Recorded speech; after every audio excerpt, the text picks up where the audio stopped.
Welcome to news అడ్డా. నేను శ్రీ సౌజన్య. ముందుగా headlines. ఇకపై 10 రోజులకోసారి కార్యకర్తలను కలుస్తా సీఎం రేవంత్ రెడ్డి. రైతుల జీవితాలతో కాంగ్రెస్ ప్రభుత్వం చెలగాటం కిషన్ రెడ్డి. ఇందిరమ్మ గృహాలే రిఫరెండం మంత్రి పొంగులేటి శ్రీనివాసరెడ్డి. మహిళా సంఘాల సభ్యులు పారిశ్రామికవేత్తలుగా ఎదగాలి మంత్రి సీతక్క. ధాన్యం కొనుగోళ్లలో తెలంగాణపై కేంద్రం వివక్ష మంత్రి ఉత్తమ్ కుమార్ రెడ్డి. రాష్ట్ర ప్రభుత్వం రైతులకు అన్యాయం చేస్తోంది కేంద్ర మంత్రి కిషన్ రెడ్డి. ఏడాదిలోనే 14,000 ఆర్టీఐ కేసుల పరిష్కారం సమాచార కమిషనర్లు. పండిన ప్రతి గింజను ప్రభుత్వం కొనాలి హరీష్ రావు డిమాండ్. పొలాల వద్ద రైతుల బాధలు వర్ణనాతీతం ఏలేటి మహేశ్వర్ రెడ్డి. వారి వైఫల్యాన్ని కేంద్రంపై నెడుతున్నారు రామచంద్రరావు మండిపాటు. ఇక వివరాల్లోకి వెళ్తే, ఇకపై క్షేత్రస్థాయి కార్యకర్తలను తాను 10 రోజులకోసారి కలుస్తానని, నెలలో 3 రోజులు వారి కోసం సమయం కేటాయిస్తానని సీఎం రేవంత్ రెడ్డి చెప్పారు. అందరూ పార్టీ కోసం కష్టపడి పనిచేయాల్సిందేనన్నారు. గాంధీ భవన్లో జరిగిన కాంగ్రెస్ రాష్ట్ర రాజకీయ వ్యవహారాల కమిటీ సమావేశంలో ఆయన మాట్లాడారు. మంత్రులు తాము ఇన్ఛార్జిగా ఉన్న జిల్లాకు ప్రతి 10 రోజుల్లో ఒక రోజు వెళ్లి పార్టీ కార్యక్రమాల కోసం పూర్తిగా సమయం కేటాయించాలి. మంత్రులు, ఎంపీలు, ఎమ్మెల్యేలు, ఎమ్మెల్సీలు, కార్పొరేషన్ల చైర్పర్సన్లు, సీనియర్ నాయకులు వారంలో ఒకరోజు నియోజకవర్గాలకు వెళ్లి కార్యకర్తలను కలవాలి. నాతో సహా ఎవరు ఎక్కడికి వెళ్లాలనేది పీసీసీ అధ్యక్షుడు నిర్ణయిస్తారు. ప్రతిపక్షంలో ఉన్నప్పుడు కాంగ్రెస్ కేడర్ సోషల్ మీడియా వారియర్లుగా మారి పార్టీ కోసం పనిచేశారు. కానీ ఇప్పుడు కొన్ని నియోజకవర్గాల్లో ఎమ్మెల్యేలు జమీందారులా తయారయ్యారు. సోషల్ మీడియాలో తమ వ్యక్తిగత ప్రచారం చేసుకోవడమే తప్ప పార్టీ ప్రభుత్వ కార్యక్రమాలను ప్రచారం చేయనీయడం లేదు. పార్టీ కోసం సోషల్ మీడియా వినియోగంపై ఎమ్మెల్యేలకు శిక్షణ ఇవ్వాలి. కాంగ్రెస్ ప్రభుత్వం రైతుల జీవితాలతో చెలగాటమాడుతోందని కేంద్ర మంత్రి కిషన్ రెడ్డి విమర్శించారు. నాంపల్లిలోని భాజపా రాష్ట్ర కార్యాలయంలో ఏర్పాటు చేసిన మీడియా సమావేశంలో ఆయన మాట్లాడుతూ, రాష్ట్రంలో ధాన్యం సేకరణ అధ్వాన్నంగా ఉందన్నారు. దళారీలు, అధికారులు, ప్రభుత్వం మధ్య రైతులు నలిగిపోతున్నారని ఆవేదన వ్యక్తం చేశారు. భాజపా చేపట్టిన బస్సు యాత్రతోనే రాష్ట్ర ప్రభుత్వంలో చలనం వచ్చిందన్నారు. కేంద్రం ధాన్యం తీసుకోవట్లేదని ముఖ్యమంత్రి, మంత్రులు చెబుతున్నారు. ధాన్యం సేకరణ రాష్ట్ర ప్రభుత్వం పని అని స్పష్టం చేశారు. ఖరీఫ్ లో 58.96 లక్షల మెట్రిక్ టన్నుల ధాన్యం కొంటామని కేంద్రం, రాష్ట్రం మధ్య ఒప్పందం కుదిరిందని వివరించారు. కమిషన్లు, రియల్ ఎస్టేట్ పైనే ప్రభుత్వం దృష్టి పెట్టిందని కిషన్ రెడ్డి విమర్శించారు. ధాన్యం కొనుగోలు విషయంలో రాష్ట్ర ప్రభుత్వానికి సరైన ప్రణాళిక లేదని ఎద్దేవా చేశారు. ఇందిరమ్మ గృహాలు రిఫరెండంగా వచ్చే శాసనసభ ఎన్నికలు ఉంటాయని రెవెన్యూ శాఖ మంత్రి పొంగులేటి శ్రీనివాసరెడ్డి స్పష్టం చేశారు. గృహ నిర్మాణ శాఖ అధికారులతో ఆయన సమీక్ష నిర్వహించారు. 10 ఏళ్లలో పట్టణాల్లో భారస నిర్మించిన గృహాల కన్నా కాంగ్రెస్ ప్రభుత్వం ఎక్కువ నిర్మిస్తుంది. హైదరాబాద్ లో భారస కంటే ఎక్కువ ఇళ్లు కడితేనే నేను ఎన్నికల్లో పోటీ చేస్తానని చెప్పారు. కాంగ్రెస్ ఎక్కువ ఇళ్లు నిర్మిస్తే ఎన్నికల్లో పోటీకి దూరంగా ఉంటారా అని మీకు సవాల్ విసిరా. మీకు ఈ సవాల్ను స్వీకరించే ధైర్యం ఉందా లేదా? గ్రామాల్లో ఇందిరమ్మ ఇళ్ల విషయమై మాట్లాడే ధైర్యం లేకపోగా హైదరాబాద్లోని గృహాల అంశంపై సవాల్ చేస్తే స్వీకరించకుండా ఇష్టానుసారం మాట్లాడుతున్నారు. ఈ సందర్భంగా ఆమె మాట్లాడుతూ, మహిళలు కేవలం లబ్ధిదారులుగా కాకుండా పరిశ్రమలను స్థాపించే స్థాయికి ఎదిగి ఆర్థిక సాధికారత సాధించేందుకు తెలంగాణ ప్రభుత్వం చారిత్రక నిర్ణయాలు తీసుకుంటోంది. రాష్ట్రంలో 1 కోటి మంది మహిళలను కోటీశ్వర్లను చేసే లక్ష్యంలో భాగంగా 300 మంది మహిళా సంఘాల సభ్యులను పారిశ్రామికవేత్తలను చేసేందుకు 2 ఇంక్యుబేటర్లు ప్రారంభిస్తున్నాం. ఒక్కోదానికి 10.70 కోట్ల రూపాయల చొప్పున కేటాయించాం. ఈ కేంద్రాల ద్వారా ఎంపిక చేసిన వారికి బ్రాండింగ్, మార్కెటింగ్, డిజిటల్ పరిజ్ఞానంపై ప్రత్యేక శిక్షణ ఇస్తాం. ఆర్థిక, వ్యాపార మార్గనిర్దేశం చేస్తాం. ఈ పథకం కింద పరిశ్రమలు స్థాపించే మహిళా సంఘాల సభ్యులు 1,200 మందికి ఉద్యోగాలు కల్పిస్తారు. ఇప్పటికే రాష్ట్రంలో 6.43 లక్షల మంది మహిళలు వివిధ వ్యాపారాలు నిర్వహిస్తున్నారు. వారి వ్యాపారాలను మరింత విస్తరిస్తామని పేర్కొన్నారు. సమావేశంలో భద్రాచలం ఎమ్మెల్యే వెంకట్రావు, సచ్ CEO Divya Devarajan, T hub, B hub సీఈఓలు కవికృత్, సీత, బిట్స్ పిలాని, డైరెక్టర్ శ్రీరామ్, ఇతర అధికారులు, మహిళా సంఘాల సభ్యులు, యువ పారిశ్రామికవేత్తలు పాల్గొన్నారు. చెప్పదలుచుకున్నా, నిన్ననో మొన్ననో ఒక మాజీ మంత్రి గారు ఏదో అంటున్నాడు, హైదరాబాద్ లో ఒక్క ఇల్లు కట్టినట్టు రుజువు చేస్తే నేను రాజీనామా చేస్తున్నాను. ఈ వేదిక నుంచి వారికి నేను ఇక్కడ నుంచి ఒకటే చెప్పదలుచుకున్న వారికి, ఇంకా ఈ ప్రభుత్వం ఎన్నికల లోపు 2.5 సంవత్సరాలు ఉంది. మీరేవైతే హైదరాబాద్ లో 2 BHKలు కట్టాము అని చెప్పుకుంటున్నారో, మీరు కట్టిన దానికంటే ఎట్లా రూరల్లో మీరు కట్టిందేమీ లేదు. ఈ అర్బన్ ప్రాంతంలో మీరు కట్టామని చెబుతున్న ప్రాంతం ఏదైతే ఉందో, మీరు కట్టిన దానికంటే ఈ ప్రభుత్వం ఎక్కువ కడితేనే ఎక్కువ కట్టిందని ప్రజలు హర్షిస్తేనే మళ్ళీ ఎన్నికల్లో శాసనసభ్యుడిగా నేను పోటీ చేస్తా. ఒకవేళ నేను ఎక్కువ కట్టినట్టు రుజువైన తర్వాత శాసనసభ్యుడిగా నువ్వు పోటీ చేయకుండా ఆగగలుగుతావా అని ఈ వేదిక మీద నుంచి వారికి సవాలు ఇస్తున్నాను. డ్రామాలరావు గారు ఉంటారు కదా, డ్రామాలరావు గారికి ఈ వేదిక మీద నుంచి వారికి సవాలు ఇస్తున్నాను. ఆ శాఖ మంత్రిగా 3-4 రోజుల క్రితం ఎక్కడో మాట్లాడినట్టు చూసా. ఇంకా మాకు 2.5 సంవత్సరాల టైం ఉంది. మేము ప్రణాళికలు మొదలుపెట్టి పనిలో దిగుతున్నాం. నువ్వు 10 సంవత్సరాల్లో కట్టావు అని జంపలు ఏదైతే తరుచుకుంటున్నావో ఆ కట్టిన ఇల్లు ఎంత ప్రయోజనం అయిందో ఆ ప్రజలకి, ఆ పేదవాడికి ఏదైతే ఉందని గొప్పలు చెప్పుకుంటున్నావో దానికంటే ఎక్కువ ప్రయోగకరమైన పేదవాడు నివసించే ప్రాంతంలో కట్టి మేము ఇస్తేనే నేను శాసనసభ్యుడిగా పోటీ చేస్తా. ఒకవేళ నేను కట్టలేకపోతే నేను పోటీ చేయను. మరి నేను కట్టితే నువ్వు శాసనసభ్యుడిగా పోటీ చేయకుండా ఉండటానికి నువ్వు సిద్ధమా అని ఈ వేదిక మీద నుంచి వారికి ప్రశ్నిస్తున్నాను. ఈ రోజు ఈ ప్రెస్ మీట్ పెట్టడానికి కూడా ప్రధానమైన కారణం ఒకే ఎజెండా. ప్రత్యక్షంగా ఏనాడైనా హౌసింగ్ బోర్డు అనే శాఖే లేదనుకో మీ ప్రభుత్వంలో, ఆ శాఖనే టోటల్ గా డిస్మాంటిల్ చేశాం. నేనేమనను. కనీసం ఆ పేదవాడి ఇల్లు ఎక్కడ కడితే బాగుంటది, ఏనాడైనా ఆ పేదవాడి ప్రాంతానికి పోయి పరిశీలించి కనీసం ఇలా వాడి ఆలోచనలో షేర్ చేసుకుని నువ్వు కట్టి ఉంటే అక్కడ కట్టాలనే ఆలోచన నీకు వచ్చుండేది కాదు. కాబట్టి ఈ ప్రభుత్వం రాబోయే 2.5 సంవత్సరాల్లో 10 సంవత్సరాల్లో నువ్వు కట్టిన దానికంటే అత్యధికంగా, నేను ఇప్పుడే నెంబర్లు చెప్పను కానీ చెప్పే నెంబర్లు చాలా పెద్దగా ఉంటాయి. మీరు కట్టిన 10 సంవత్సరాల్లో కట్టిన దానికంటే ఈ ప్రభుత్వంలో గౌరవ ముఖ్యమంత్రి రేవంత్ రెడ్డి గారి నాయకత్వంలో మా సహచర మంత్రుల సహకారంతో అత్యధికంగా కడితేనే నేను శాసనసభ్యుడిగా పోటీ చేస్తా. కడితే నువ్వు చేయకుండా ఉండాలా, కట్టకుండా ఉంటే నేను చేయకుండా ఉంటా అని గౌరవ ఆ డ్రామాలరావు గారికి తెలుపుతూ మరొక్కసారి జిహెచ్ఎంసీ పరిధిలోని పేదవాళ్ళందరికీ ఒకటే ఈ ప్రభుత్వం స్లోగన్ ఏదైతే ఉందో, పార్టీలకి, కులాలకి, మతాలకి అతీతంగా ప్రతి నియోజకవర్గాన్ని ఒక యూనిట్ తీసుకొని సమపాలలో ఎక్కడ ఎక్కువ రాష్ట్రంలోని మహిళా సంఘాలు ఇకపై వ్యాపార సంఘాలుగా మారాలని, సభ్యులంతా వాణిజ్య పారిశ్రామికవేత్తలుగా ఎదిగి కోటీశ్వర్లు కావడమే లక్ష్యంగా ముందుకు సాగాలని రాష్ట్ర పంచాయతీరాజ్ గ్రామీణాభివృద్ధి శాఖ మంత్రి సీతక్క సూచించారు. Made in Telangana, made by women నినాదం ద్వారా గ్రామీణ స్థాయి నుంచి జాతీయ, అంతర్జాతీయ మార్కెట్ను శాసించాలని అన్నారు.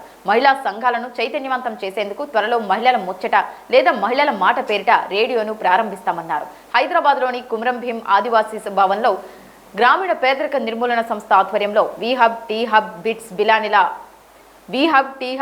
పిలానిల సహకారంతో ఇంక్యుబేటర్ పథకాన్ని మంత్రి ప్రారంభించారు. ఈ సందర్భంగా ఆమె మాట్లాడుతూ మహిళలు కేవలం లబ్ధిదారులుగా కాకుండా పరిశ్రమలను స్థాపించే స్థాయికి ఎదిగి ఆర్థిక సాధికారత సాధించేందుకు తెలంగాణ ప్రభుత్వం చారిత్రక నిర్ణయాలు తీసుకుంటోంది. రాష్ట్రంలో 1 కోటి మంది మహిళలను కోటీశ్వర్లను చేసే లక్ష్యంలో భాగంగా 300 మంది మహిళా సంఘాల సభ్యులను పారిశ్రామికవేత్తలను చేసేందుకు 2 ఇంక్యుబేటర్లు ప్రారంభిస్తున్నాం. ఒక్కోదానికి 10.70 కోట్ల రూపాయల చొప్పున కేటాయించాం. ఈ కేంద్రాల ద్వారా ఎంపిక చేసిన వారికి బ్రాండింగ్, మార్కెటింగ్, డిజిటల్ పరిజ్ఞానంపై ప్రత్యేక శిక్షణ ఇస్తాం. ఆర్థిక వ్యాపార మార్గనిర్దేశం చేస్తాం. ఈ పథకం కింద పరిశ్రమలు స్థాపించే మహిళా సంఘాల సభ్యులు 1200 మందికి ఉద్యోగాలు కల్పిస్తారు. ఇప్పటికే రాష్ట్రంలో 6.43 లక్షల మంది మహిళలు వివిధ వ్యాపారాలు నిర్వహిస్తున్నారు. వారి వ్యాపారాలను మరింత విస్తరిస్తామని పేర్కొన్నారు. సమావేశంలో భద్రాచలం ఎమ్మెల్యే వెంకట్రావు, సచ్ CEO Divya Devarajan, T hub, B hub సీఈఓలు కవికృత్, సీత, బిట్స్ పిలాని, డైరెక్టర్ శ్రీరామ్, ఇతర అధికారులు, మహిళా సంఘాల సభ్యులు, యువ పారిశ్రామికవేత్తలు పాల్గొన్నారు. వాళ్ళందరూ మొత్తం బ్యాంకులను వేల కోట్లు తీసుకొని డబ్బులు కట్టక ఎగ్గొట్టి విదేశాలు పారిపోయారు. కానీ మా మహిళలు 100% రీపేమెంట్ చేసి ఇవాళ దేశానికే ఆదర్శవంతమైన ఆడబిడ్డలుగా తెలంగాణ ఆడబిడ్డలు ఉన్నారు. నిర్మల్ జిల్లా 0 రీపేమెంట్ అంటే ఎన్పిఎల్ అసలు ఏం రూపాయలు ఇచ్చేది. మా వాళ్ళందరూ ఆ జిల్లా మొత్తం 100% కట్టేసారు. ఇంకా అన్ని జిల్లాలో కూడా 99% అక్కడి వరకు వచ్చింది రీపేమెంట్. సో ఇంత అద్భుతంగా ఎక్కడ కూడా జరగడం లేదు. కాబట్టి ఇది ఒక గొప్ప చరిత్ర. ఈ చరిత్రలో మరొక కలిగితురలాగా మరొక గొప్ప అచీవ్మెంట్ ఈరోజు బిట్స్ పిలాని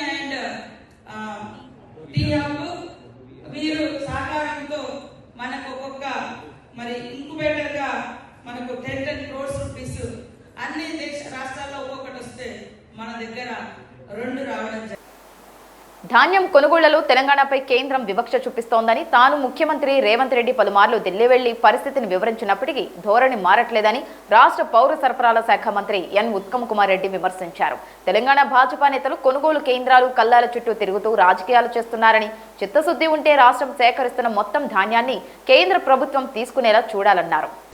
యాసంగిలో ధాన్యం కొనుగోళ్లపై సచివాలయంలో శుక్రవారం పవర్ పాయింట్ ప్రెజెంటేషన్ ఇచ్చారు. మంత్రులు Tummala Nageswara Rao, Ponnam Prabhakar, Azharuddin, MP R Raghurama Reddy, MLA Beerla Ilaiah పాల్గొన్నారు. ఈ సందర్భంగా మంత్రి ఉత్తమ్ కుమార్ రెడ్డి వెల్లడించిన విషయాలు, ప్రెజెంటేషన్లోని ముఖ్యాంశాలు ఇలా ఉన్నాయి. కనీస మద్దతు ధరకి ప్రభుత్వమే కొనుగోలు చేయాలనే ఒక సదుద్దేశంతో మరి అన్ని విధాలుగా మేము ముందుకు పోతున్నాము. వరి ధాన్యం విషయంలో కానీ, మొక్కల విషయంలో కానీ ప్రతిపక్షాలు ఒక దుష్ప్రచారం చేయాలనే ఉద్దేశంతో రకరకాల ఫాల్స్ ప్రొపగాండా చేయడం జరుగుతుంది. దానికి తోడు వాళ్ళు చేసే ఫాల్స్ ప్రొపగాండా, డిఫమేటరీ ప్రొపగాండాకి కొంత మీడియా, సోషల్ మీడియా సంస్థలు కూడా దానికి అదేదో వాస్తవమైనట్టుగా ప్రచురించడం ఇది చాలా దురదృష్టకరం.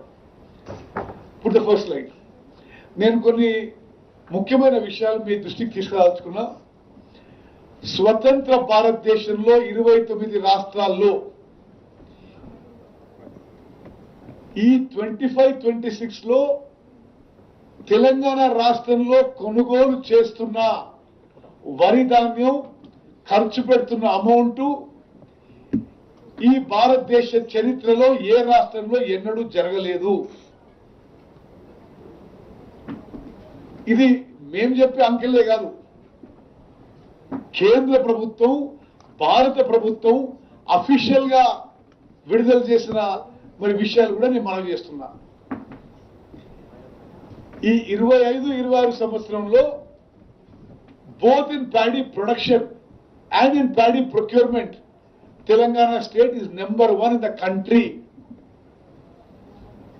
మరి కొన్ని ప్రతిపక్షాలు 10 ఏళ్ళు అధికారంలో ఉన్న తర్వాత వాడు తిరుగుతున్నారు. వాళ్ళు 10 ఏళ్లలో చేసిన ప్రొడక్షన్, ప్రొక్యూర్మెంట్ కంటే ఎక్కువ చేస్తున్నాం. కేంద్ర ప్రభుత్వం ధాన్యం సేకరించాలని చెబుతున్నప్పటికీ రాష్ట్ర ప్రభుత్వం కొనకుండా రైతులకు అన్యాయం చేస్తోందని కేంద్ర మంత్రి జి కిషన్ రెడ్డి ఆరోపించారు. రంగారెడ్డి జిల్లా శంకర్పల్లి మండలం ప్రొద్దుటూరులోని ఓ రిసార్ట్లో నిర్వహించిన భాజపా జిల్లా స్థాయి శిక్షణ తరగతుల ముగింపు కార్యక్రమానికి ఆయన హాజరయ్యారు. ఈ సందర్భంగా కిషన్ రెడ్డి మాట్లాడుతూ కేంద్రంలోని ఎన్డీఏ ప్రభుత్వం అన్ని రాష్ట్రాలను సమాన దృష్టితో చూస్తూ నిధులు విడుదల చేస్తోంది. కాజీపేటలో రైల్వే కోచ్ ఫ్యాక్టరీపై భాజపా నాయకులు కేంద్రాన్ని కోరాకే దాని ఏర్పాటు సాధ్యమైంది. రేవంత్ రెడ్డి రాష్ట్ర అభివృద్ధిని పక్కన పెట్టి భూదందాలు, వ్యాపారాలతో సంపాదించుకునే పనిలో ఉన్నారు. బారాస, కాంగ్రెస్లు రాష్ట్రాన్ని అప్పులు ఊబిలోకి నెట్టాయి. ప్రస్తుతం యుద్ధాలు, ఆర్థిక సంక్షోభాల కారణంగా ప్రపంచంలోని చాలా దేశాల ప్రజలు తీవ్ర ఇబ్బందులు పడుతుంటే మోదీ పాలనలో మనందరం ప్రశాంతంగా ఉంటున్నాం. తెలంగాణలో యువత, మహిళలు, విద్యావంతులు మోదీ వైపే ఉన్నారు. వారి నమ్మకాన్ని నిలబెట్టేలా రాష్ట్రంలో భాజపా గెలిపే లక్ష్యంగా ముందుకు సాగుదామని పిలుపునిచ్చారు. కార్యక్రమంలో భాజపా రాష్ట్ర ప్రధాన కార్యదర్శి గౌతమ్ రాజ్, రంగారెడ్డి జిల్లా పార్టీ అధ్యక్షుడు రామ్ సుపాల్ గౌడ్, మాజీ ఎంపీ బూర నర్సయ్య గౌడ్, మాజీ ఎమ్మెల్యే రత్నం తదితరులు పాల్గొన్నారు.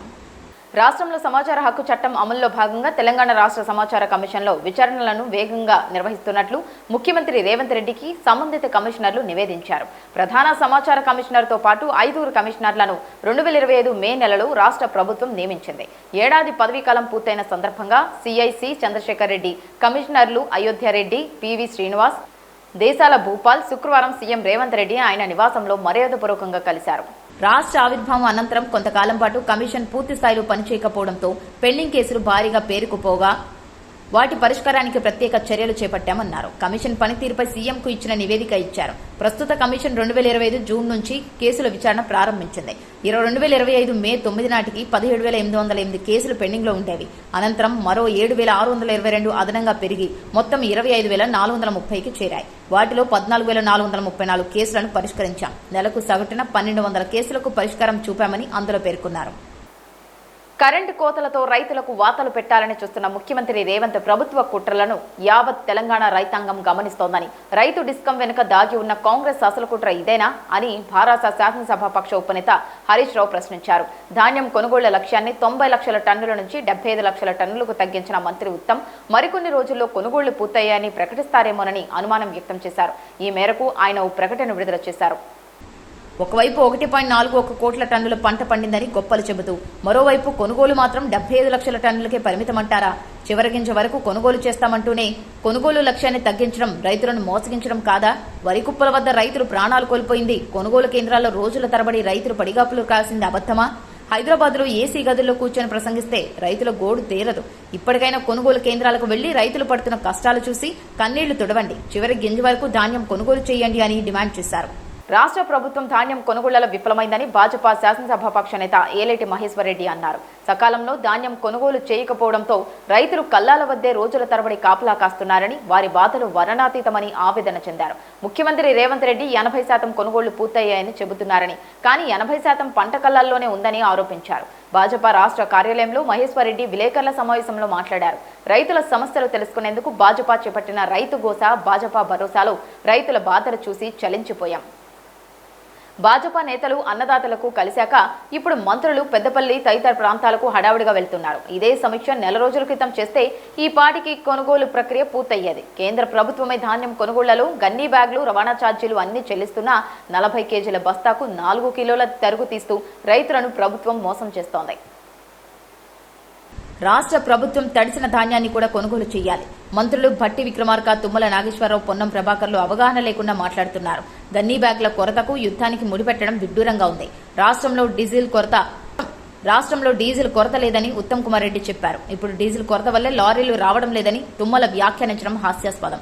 కేంద్ర ప్రభుత్వం పెట్టిన లక్ష్యం 52 లక్షల టన్నుల కన్నా ఎక్కువ ధాన్యం కొంటున్నామని మంత్రి ఉత్తమ్ చెప్పడం సరికాదు. రాష్ట్ర ప్రభుత్వం మొత్తం 141 లక్షల టన్నులు కొనుగోలు చేయాల్సిందే. ఇందుకు సరైన ప్రణాళిక సిద్ధం చేసుకోవాలి అని అన్నారు. సమావేశంలో ఎమ్మెల్సీలు అంజిరెడ్డి, కొమరయ్య, భాజపా కిసాన్ మోర్చా రాష్ట్ర అధ్యక్షుడు బస్వ లక్ష్మీనరసయ్య పాల్గొన్నారు. రైతులు పండించిన ప్రతి గింజను కొంటామని చెప్పి వైఫల్యం చెందిన మంత్రులు ఇప్పుడు కేంద్రం తీసుకోవడం లేదని సాకులు చెబుతున్నారంటూ భాజపా రాష్ట్ర అధ్యక్షుడు ఎన్ రామచంద్రరావు ఆరోపించారు. సూర్యాపేట గ్రామీణ మండలం రాయనగూడెంలో నిర్వహించిన భాజపా జిల్లా స్థాయి శిక్షణ శిబిరానికి ముఖ్య వక్తగా ఆయన హాజరయ్యారు. అనంతరం విలేకరులతో రామచంద్రరావు మాట్లాడుతూ రైతులు తమ ధాన్యాన్ని మిల్లర్లకు తక్కువ ధరకే విక్రయించేలా పాలకులే సమస్యలు సృష్టించారు. ఒకవైపు అన్నదాతలు అవస్థలు పడుతుంటే రాష్ట్ర ప్రభుత్వం హైదరాబాద్లో స్థిరాస్తి వ్యాపారం చేస్తోంది. తనను కాంగ్రెస్ అవమానించడంతోనే ఆ పార్టీకి వ్యతిరేకంగా ఎన్టీఆర్ తెదేపాను స్థాపించారు. ఇప్పుడు రాజకీయ స్వార్థం కోసమే హైదరాబాద్లో అదే ఎన్టీఆర్ విగ్రహాన్ని సీఎం రేవంత్ రెడ్డి ఆవిష్కరించారు. ఓబీసీల గురించి పదే పదే మాట్లాడే కాంగ్రెస్ కర్ణాటకలో ఓబీసీ ముఖ్యమంత్రిని తొలగించింది అని ఆరోపించారు. కార్యక్రమంలో భాజపా జిల్లా అధ్యక్షురాలు చల్లా శ్రీలతారెడ్డి, మాజీ ఎమ్మెల్యే స్థానంపూడి సైదిరెడ్డి, నాయకులు తుటిపల్లి రవి తదితరులు పాల్గొన్నారు. రోజు నుంచి ఈ పరిస్థితి ఇక్కడ ఉన్నది. ధాన్యముగా రేటు తగ్గిపోతుంది, రేటు తగ్గిపోతుంది. నీళ్లు పడి సరైనటువంటి ఇక్కడ ఫెసిలిటీస్ లేక ఈ మొక్కలు వస్తూ ఉన్నాయి. రైతు ఎకరము 2 ఎకరాలు చిన్న అన్ని సన్నకారు రైతులు ఇక్కడ ఉన్నది. మళ్ళీ ఏ విధంగా ఈరోజు వాళ్ళు బతకాలి, ఏ విధంగా ఈ అమ్మాలి ఇవి. నేను ఇప్పుడు జేసీ గారితో మాట్లాడాను. గత వారం నుంచి కేవలం 2 లారీలు వచ్చినాయంట. ఇక్కడ చూసాం మనం 40-50 కుప్పలు పడి ఉన్నాయి. అక్కడ 80 కుప్పలు పడి ఉన్నాయి. 100 పైన అని అంటున్నారు. మీవే చూసింది 80 దాకా ఉన్నాయి, ఇంకా 20 అటు ఇటు బట్టి ఉన్నాయి ఇక్కడ. మరి ఈ 100 కుప్పలు ఎప్పుడు ఎత్తుతారు? జేసీ గారితో మాట్లాడితే సార్ వారు 2 రోజులు మొత్తం ఎత్తేస్తాం సార్ అంటారు. ఇప్పుడు లారీలు వస్తాయని చెప్తా ఉన్నారు. నేను ఇక్కడ ఉన్నటువంటి ఒక యంత్రాంగం, ప్రభుత్వ యంత్రాంగం చెప్తా ఉన్నాను, ప్రభుత్వాన్ని కూడా కోరుతా ఉన్నాను. నేను రైస్ మిల్లర్లు అదేవిధంగా ఈ దళారీలు మధ్యన ఉన్నటువంటి ఒక ఏదైతే కుమ్మక్కతనం అవుతుందో దానివల్ల ఈ పరిస్థితి ఈరోజు ఏర్పాటు పడింది రాష్ట్రంలో. ఒక ధాన్యమే ఒక ఒరే కాదు, ఈవెన్ మొక్కజొన్న కూడా అదేవిధంగా ఆదిలాబాద్ జిల్లాలో మొక్కజొన్న పరిస్థితి కూడా అదే ఉన్నది. రకరకాల పంటలకు ఎంఎస్పి పెంచినప్పుడు కూడా రాష్ట్ర ప్రభుత్వము. ఇవి ఇప్పటి వరకు ఉన్న బులెటిన్ అప్డేట్స్. మరొక బులెటిన్తో మళ్ళీ కలుసుకుందాం. అంతవరకు సెలవు, నమస్కారం.